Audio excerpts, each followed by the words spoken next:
Good morning, preschool. It's Mrs. Sabetta again, and we have a morning of stories and maybe songs. And I hope everyone had a great Halloween. It really was an awesome day. Sunny all day long, and I hope you really got a chance to celebrate it in a very fun way with your family. Okay, but now it's November, and that could only mean there's another holiday on the way, and do we know what it is? That's right, it's Thanksgiving. So that's what my stories are going to focus on. Being thankful because at the end of the month, in 3 very short weeks, we'll be celebrating Thanksgiving. But first, let's start with our finger play. Let's get those fingers up in the air. I have 10 fingers. Okay, have all our 10 fingers up. And they all belong to me. I can make them do things. Would you like to see? I can shut them up tight, so make those fists, shut them up tight. I can open them up wide.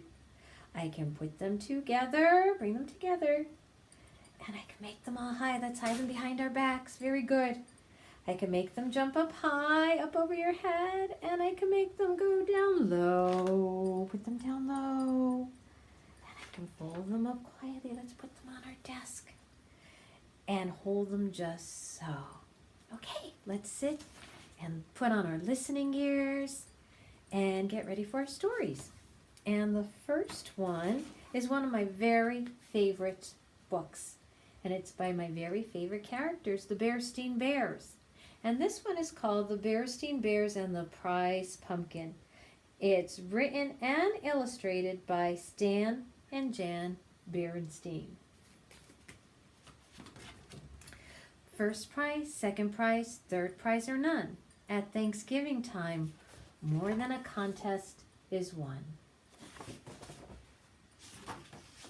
The Berenstain Bears and the Prize Pumpkin. Pumpkins are just like everything else in nature, said Papa Bear, as he and the cubs finished weeding the pumpkin patch. No two of them are exactly alike. That's for sure, agreed Brother Bear. Look at that funny flat one and that lumpy one over there. And then there was the giant, which is what Papa had named one that just seemed to be getting bigger and bigger. Why is it that no two things are exactly alike? Asked Sister Bear. It's just the way nature is, answered Papa.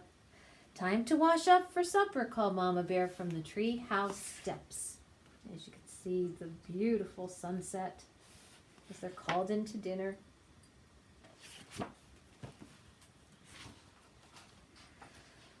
What about Queenie McBear's twin brothers? Asked Sister. They certainly look a lot alike, said Papa, but I've noticed that Mrs. McBear can tell them apart quite easily.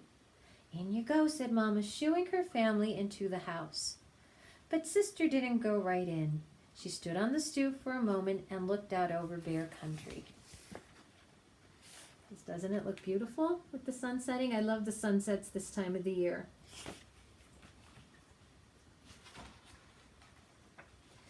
It was well into fall, so the days were getting shorter. Halloween had come and gone, just like for us. Pretty soon the bears would start thinking about Christmas. Not yet. But right now, Bear Country was aglow in the setting sun. Farmer Ben's well-kept farm looked especially fine, with its baled hay, corn shocks, and pumpkins casting long shadows. I guess nature's pretty amazing, Sister said as she looked out over the beautiful scene. It's the most amazing thing there is, said Mama. Come on now. Come on, in you go.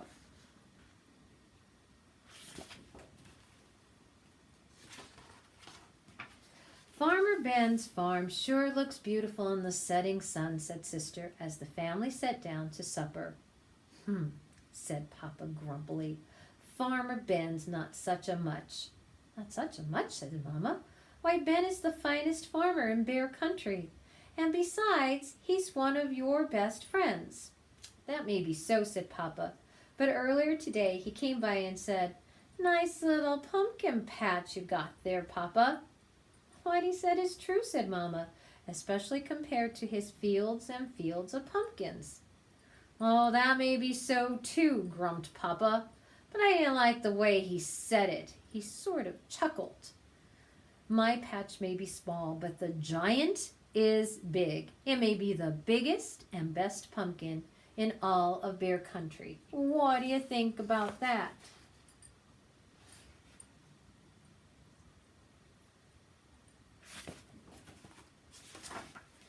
I think you're being oversensitive, said Mama. Come on, let's clear the table so the cubs can do their homework. Brother and sister sighed as they spread their books out on the table. What's that all about? Asked Papa. Oh, I was just thinking, said Brother. With Halloween over and Christmas almost 2 months away, there's nothing to look forward to. Oh, that's right, added Sister. Nothing except lots of homework. Oh, is that so? Protested Mama Bear.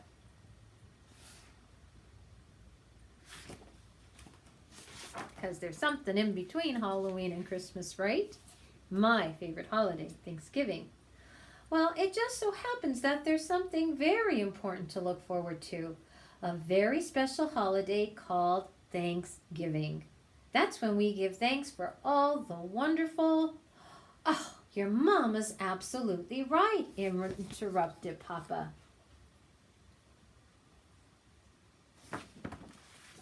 He pointed to a notice in the evening paper. It said, "Don't forget this year's Thanksgiving festival.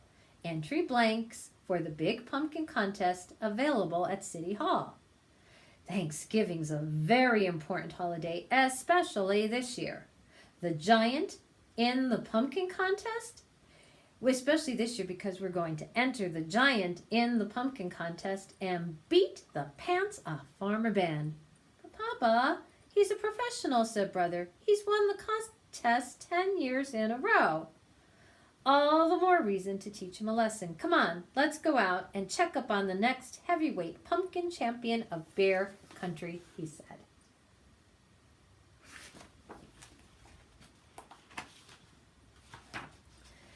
Now it was Mama's turn to sigh. Thanksgiving was about giving thanks, not about beating the pants off Farmer Ben.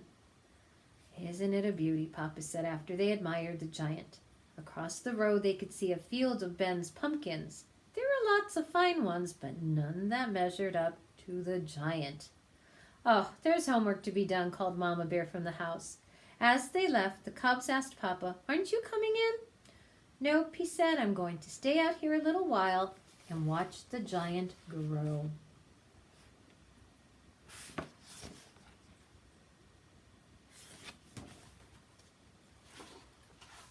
And grow it did. It grew bigger and rounder and more oranger every day. When Pop and the cubs went to City Hall to get an entry blank for the contest, they saw the place where the winning pumpkin would go on display. "Oh, we can't lose," said Papa. In their mind's eye, they could see their pumpkin in the place of honor. Mama tried to remind them what Thanksgiving was all about, but every time she did, Papa would interrupt. "You'll have to excuse me, my dear," he'd say. "It's time to water the giant." He not only watered it on a regular schedule and gave it special plant food, he also covered it with a blanket at night and tucked it in against the cold.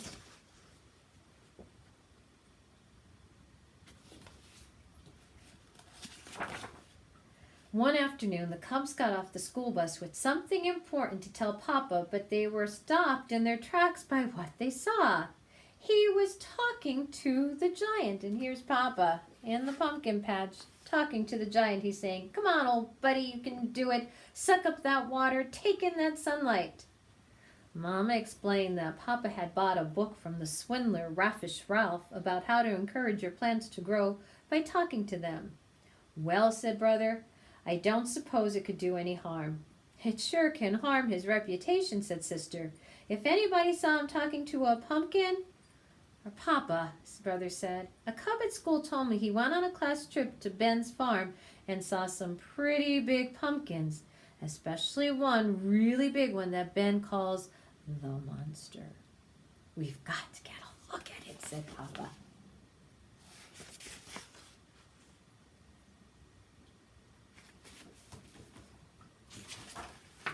That evening, Papa and the cubs climbed through the fence into Farmer Ben's field.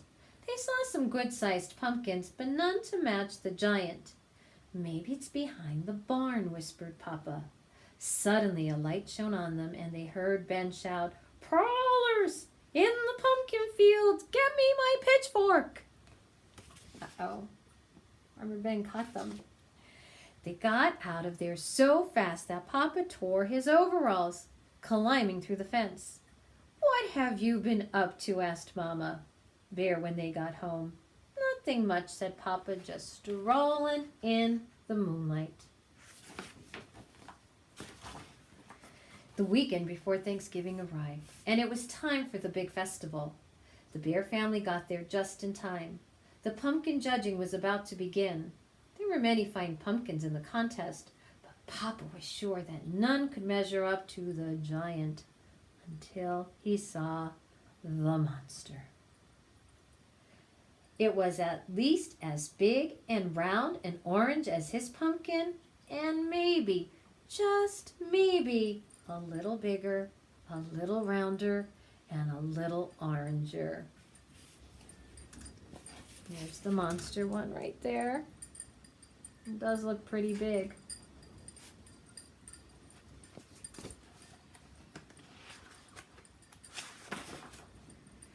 Well, the bears waited nervously while the judges studied and measured and weighed, and then studied, measured, and weighed some more. Finally, they made their announcement. The first prize winner and still champion. What does that mean? That the giant, I don't think, won. Of course, that meant that Farmer Ben had won. It was close. And it turned out that Ben's monster was just a little bigger, rounder, and oranger than Papa's giant. But that wasn't the worst of it. The giant didn't even come in second. A beautiful pumpkin grown by Miss McGriz won second prize. The giant came in third. Papa and the cubs were crushed, and very quiet as they pushed their third prize winner home. And there's the third prize winner there. And they don't look like a sad bunch, Papa and the two cubs, do they? Well, it wasn't until they reached the crest of a hill that overlooked Bear Country that Mama decided to have her say. "I know you're disappointed, but third prize is nothing to be ashamed of. Besides, Thanksgiving isn't about contests and prizes. It's about giving thanks. And it seems to me that we have a lot to be thankful for." And here they are again, walking in the setting sun. Beautiful sunset there. Well, perhaps it was Mama's lecture, or maybe it was how beautiful Bear Country looked in the sunset's rosy glow. Whatever the reason, Papa and the cubs began to understand what Mama was talking about.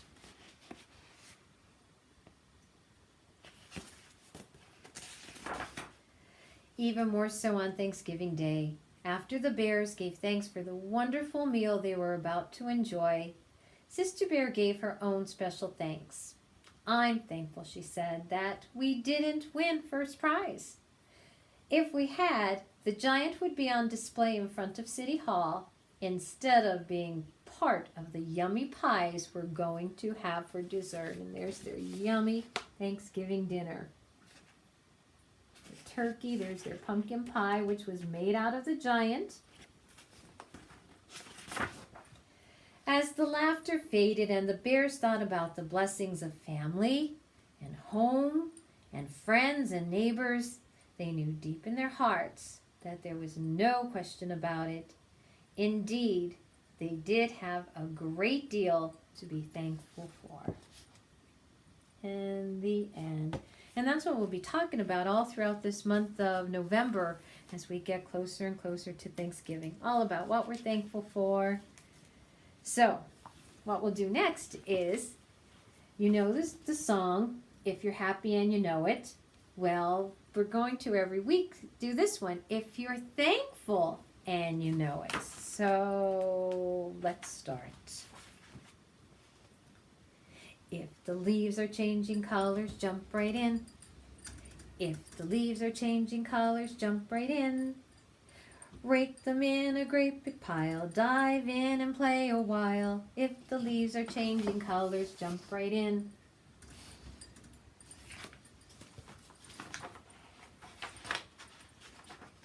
If the air is getting chilly, bundle up. Okay, let's all bundle up. If the air is getting chilly, bundle up. Pull on your warmest sweater and prepare for autumn weather. If the air is getting chilly, bundle up. Come on, let's all bundle up because it's getting chilly. Okay, looks like the windy day we're about to have. If the geese are flying south, hear them honk. So let's put our hand to our ear. Listen, I've heard some of them go over. If the geese are flying south, hear them honk. They're flying in a V. Okay, can we make the letter V? Leaving the snow for you and me.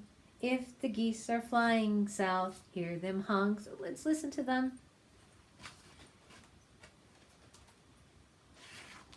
Okay, and there's our geese flying. If the trees are full of fruit, pick some apples. Come on, let's reach and pick an apple. If the trees are full of fruit, pick some apples. Pick an apple again. Just climb right up the tree and grab one for me. If the trees are full of fruit, pick some apples. Pick an apple again. And they're always so yummy this time of the year. If you want to make a scarecrow find a hat, put on a pretend hat. If you want to make a scarecrow find a hat, okay, let's put on our hat. Stuff a shirt and pants and really make him dance. If you want to make a scarecrow find a hat. Okay, and there's our scarecrow.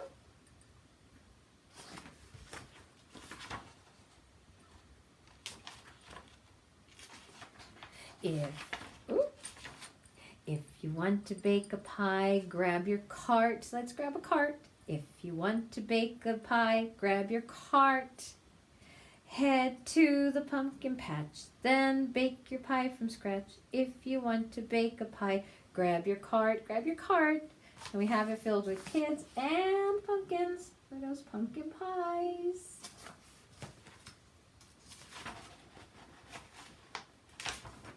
If guests are coming over, give them hugs. Let's all give them a big hug. If guests are coming over, give them hugs.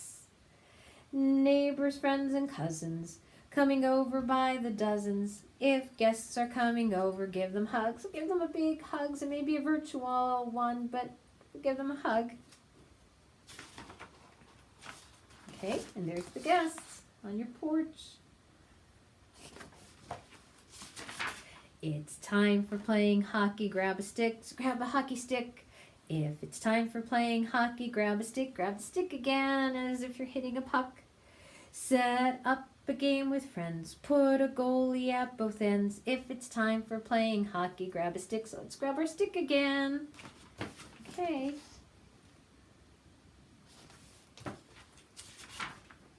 If there's turkey on your plate, gobble it up. Gobble it up.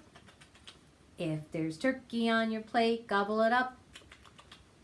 A feast is really great on this November date. If there's turkey on your plate, gobble it up. Yummy. You can even rub your tummy because that's a yummy one.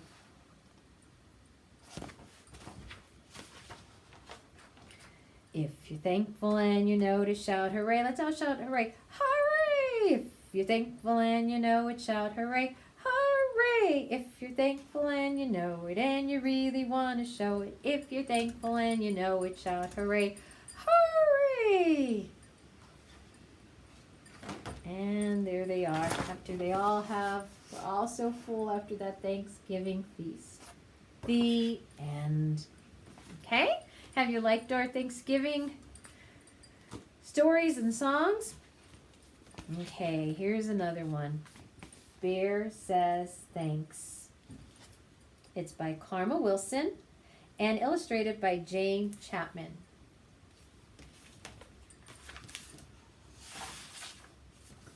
Okay, it looks very blustery, just like the wind blowing today.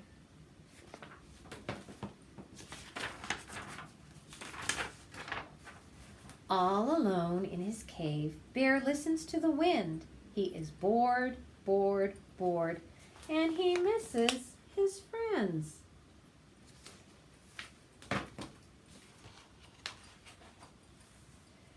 I could make a big dinner, a feast I could share, but he looks through his cupboard and his cupboard is bare. So how could you have a feast with no food?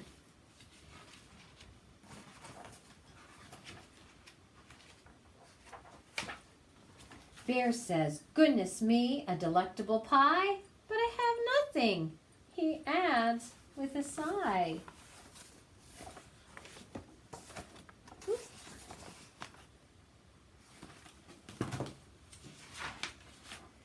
Then they hear hi-ho, and they both see Hare with a big batch of muffins at the door of his lair. Okay, there's our rabbit bringing muffins to Bear. Hare hurries in from the cold rushing wind, and the bear says, thanks. Thanks for those muffins.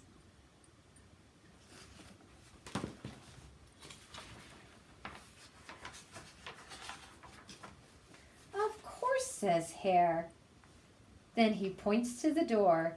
Here comes Badger. He's got even more. Okay, so what does the badger look like? There he is.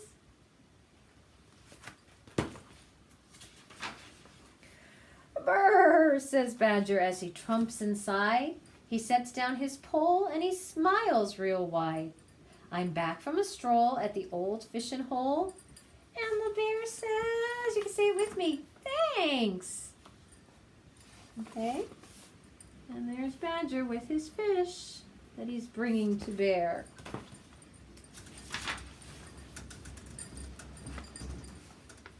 Then Gopher and Mole tunnel up from the ground.